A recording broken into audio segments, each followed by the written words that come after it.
Hey, this is Waylon from Swiftwood Bows.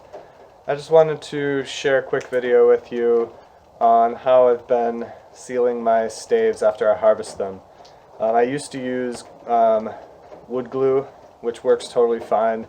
I just kind of found it was a pain in the butt to slather the glue on and deal with the sticky mess and deal with setting them down somewhere so that stuff didn't stick all to them. And I know people have been using wax for a long time, and I thought I would go that route.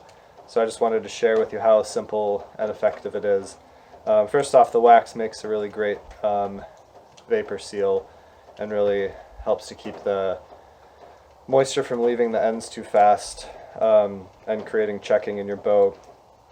And so, being the cheapskate that I am, instead of buying some pure wax, I just went out to a thrift store and picked up some cheap old candles, paraffin wax candles, and I threw a couple of them in this pot and heated it up on my hot plate until all the wax melted, and I took out the wicks, and so now I've just got this pot of hot melted wax here. And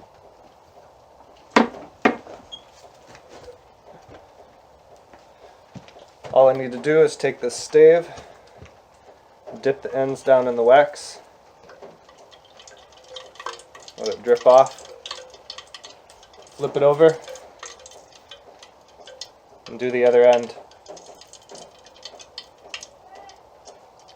It's as easy as that. I'm just going to set it down to cool. There's no mess, no fuss. I can let this pot of wax cool and harden.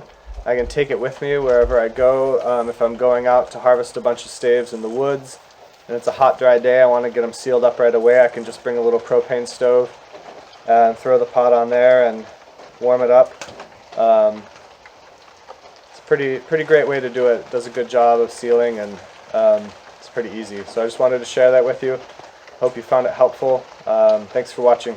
Have a good day.